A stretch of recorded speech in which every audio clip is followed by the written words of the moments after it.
Baik, selamat bertemu, salam sehat, salam sukses buat kita semua. Kali ini kita lanjutkan pembelajaran kita dengan menghitung XC, kemudian XL, kemudian kapasitor seri dan paralel, kemudian induktor seri dan paralel. Kita hitung 4 macam itu. Sebagaimana kita tahu bahwa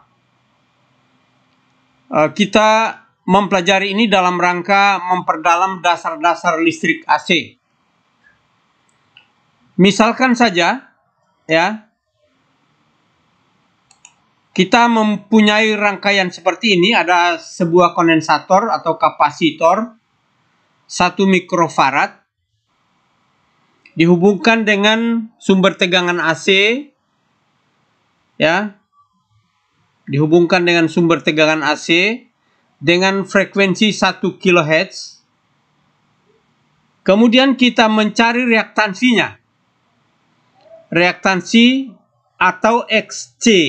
Reaktansi atau tahanan C-nya ini disebut reaktansi dan simbolnya adalah XC.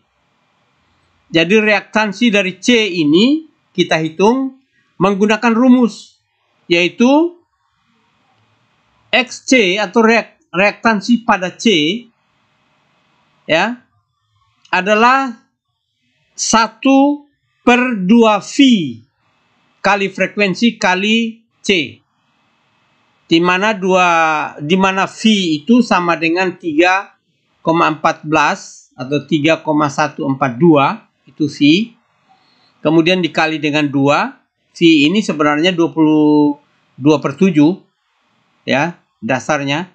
Dikali dengan 2, lalu dikali dengan frekuensi, lalu dikali dengan nilai kapasitif dari C tersebut, di mana nilai kapasitifnya 1 mikrofarad, frekuensinya 1 kHz. 1 kHz ini berarti frekuensi audio, frekuensi suara. Kemudian reaktansinya, ya, pada 1 kHz ini dengan nilai C-nya 1 mikro diperoleh 159,15 ohm. Jadi satuannya juga tetap ohm walaupun nilai namanya reaktansi. Jadi reaktansi itu sebenarnya sama dengan tahanan imajiner. Kalau R itu tahanan murni. Nah, reaktansi ini rumusnya untuk reaktansi dari C atau tahanan C atau reaktansi atau reaktansi dari C, yaitu 2pi kali frekuensi dikali dengan C. 1/2pi, ya, kali frekuensi kali C. Ulangi sekali lagi, reaktansi pada C atau tahanan kapasitor itu sama dengan 1/2pi kali frekuensi kali C. 2pi kali frekuensi ini biasa disebut dengan omega atau W, ya, omega, ya, W kecil. Jadi kalau begitu XC ini sama dengan 1/omega C. Ya, saya ulangi sekali lagi, XC sama dengan 1/omega C atau 1/2pi kali frekuensi kali C. Itulah nilai reaktansi daripada C. Bagaimana kalau ada 2-3 C dihubungkan seperti tahanan misalnya? Ya, kita lihat.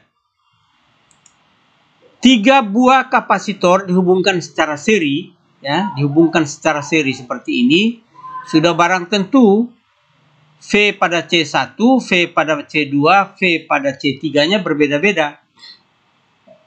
Tapi arusnya sama seperti pada tahanan juga. Tapi nilai kapasitor totalnya atau C totalnya adalah sama dengan rumus pada R paralel, yaitu 1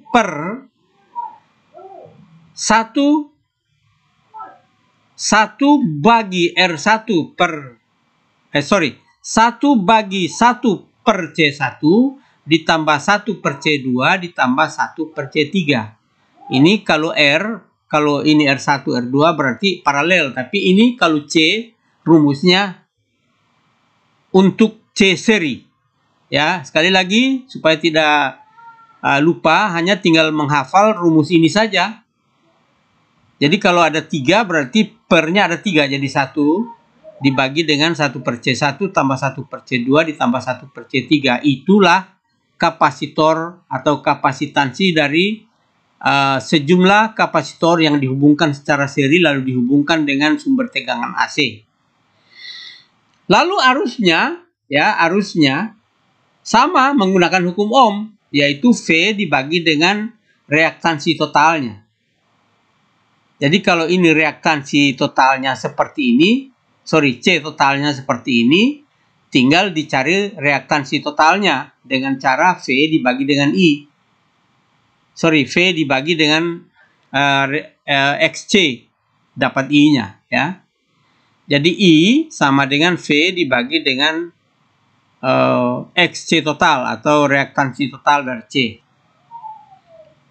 Kita lihat kalau pada V1-nya, ya, tegangan drop pada C1 ini sama dengan XC1 kali dengan I, tegangan pada C2, XC2 kali I, tegangan pada C3, V3 sama dengan XC3 dikali dengan I.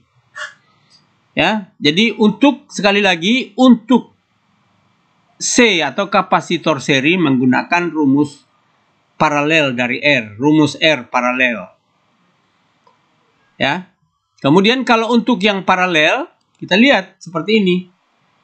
Kita untuk yang paralel, kapasitansi total daripada rangkaian 3 buah kapasitor ini yaitu C1 tambah C2 ditambah dengan C3. Itu dapat C totalnya. Sama dengan rumus R, ya, R seri.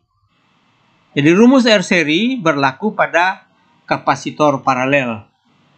Kemudian menggunakan hukum Ohm untuk mendapatkan I-nya, yaitu I sama dengan V per XC atau XC total. Lalu I-nya berbeda. Tegangan pada C1, C2, dan C3-nya sama. I yang melewati C1, C2, dan C3-nya yang berbeda. Sebagaimana pada arus, pada R sama saja. Ya, sehingga kalau kita ingin memperdalam, tinggal kita ganti C-nya, lalu kita lihat nilai totalnya dan sebagainya, kita dapat memperdalamnya dengan mengganti nilai-nilai yang ada di sini. Ya, nilai C1-nya kita ganti, C2 kita ganti, lalu XC totalnya seperti apa, lalu C totalnya berapa nilainya. Ya, kita lanjutkan. Bagaimana kalau seandainya kita lihat untuk L misalnya? Ya, untuk L.